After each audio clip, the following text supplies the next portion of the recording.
Assalamualaikum warahmatullahi wabarakatuh. Perkenalkan, nama saya Siti Robiah Adawiyah dari Program Studi Rekayasa Keselamatan Kebakaran Universitas Negeri Jakarta. Pada kali ini saya akan melakukan pengamatan terkait pembakaran bahan bakar cair dengan menggunakan lilin sebagai sumber bahan bakar untuk memenuhi tugas mata kuliah dasar-dasar api. Saya menggunakan lilin dengan diameter 15 mm, kemudian disulut menggunakan korek gas. Lalu mengamati nyala api serta pembentukan kolam cair di sekitar sumbu. Berikut pengamatannya. Pertama, saya akan membakar lilin menggunakan korek api gas.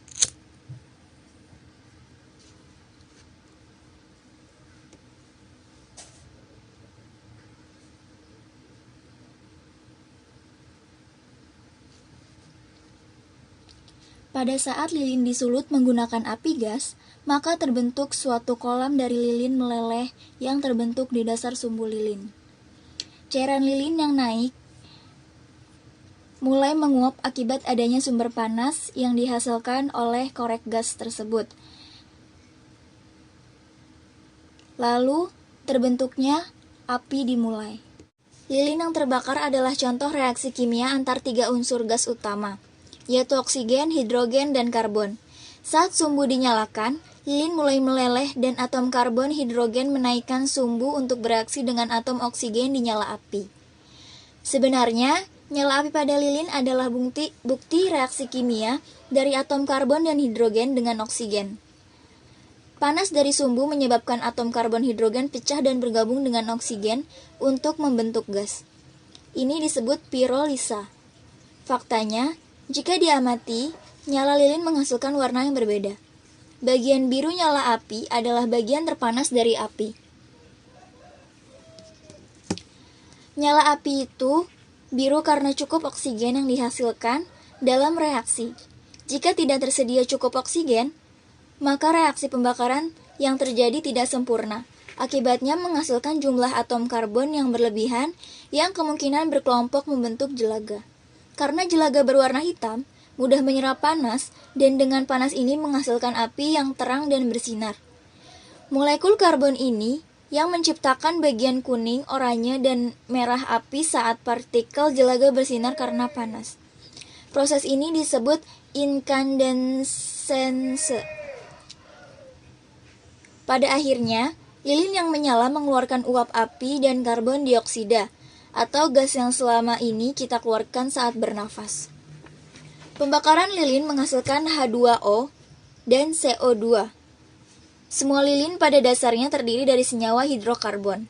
Senyawa hidrokarbon artinya terdiri dari atom hidrogen atau H dan karbon atau C. Saat menyalakan lilin, panas nyala api melelehkan lilin di dekat sumbu.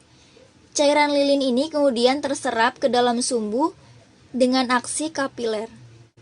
Panas nyala api menyebabkan lilin yang sudah mencair menguap, atau mengubahnya menjadi gas panas, dan mulai memecah hidrogen menjadi molekul hidrogen dan karbon.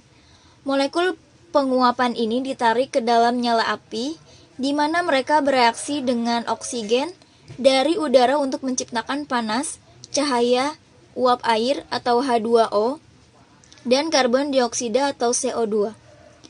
Sekitar seperempat energi yang diciptakan oleh pembakaran lilin dilepaskan saat panas menyebar dari api ke segala arah.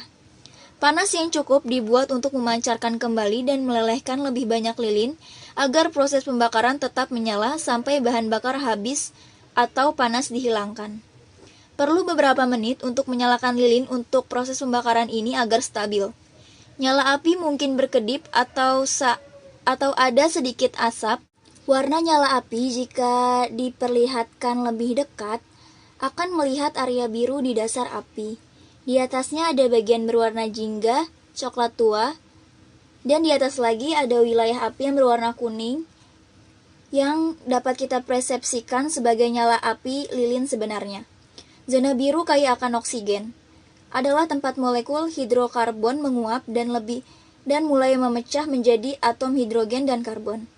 Atom hidrogen adalah yang paling pertama memisahkan diri dan bereaksi dengan oksigen membentuk uap air atau H2O.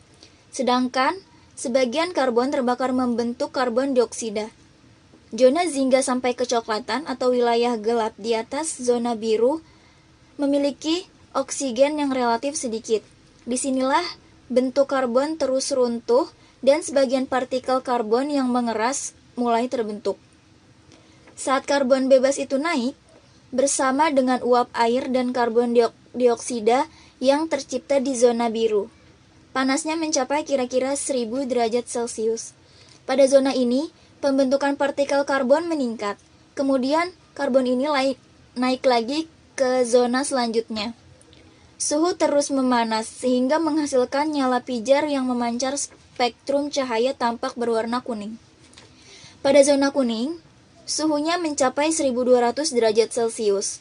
Warna kuning dari spektrum adalah yang paling dominan saat karbon menyala. Warna inilah yang dipersepsikan sebagai warna nyala lilin yang sebenarnya. Zona keempat atau dijuluki The Veil adalah nyala biru pucat yang berada di tepi api yang memanjang dari zona biru di dasar nyala api dan di sisi kerucut api. Zona ini berwarna biru karena langsung bertemu dengan oksigen di udara dan merupakan bagian terpanas dari nyala api. Biasanya mencapai 1400 derajat Celcius. Baik, dari hasil pengamatan yang telah dilakukan, maka dapat ditarik kesimpulan bahwa pada saat lilin dipicu dengan terbakar, dengan diberikan sumber panas dari luar, maka terbentuknya suatu kolam dari lilin yang meleleh yang terbentuk di dasar sumbu lilin. Saat sumbu lilin dinyalakan, lilin meleleh dan atom karbon hidrogen menaikkan sumbu untuk bereaksi dengan atom oksigen di nyala api. Pada akhirnya, lilin yang menyala mengeluarkan api dan karbon dioksida, atau gas yang sama yang saat kita keluarkan saat bernafas. Pembakaran lilin menghasilkan H2O dan CO2. Semua lilin pada dasarnya terdiri dari senyawa hidrokarbon. Senyawa hidrokarbon artinya terdiri dari atom hidrogen dan atom karbon. Saat menyalakan lilin, panas nyala api melelehkan lilin di dekat sumbu.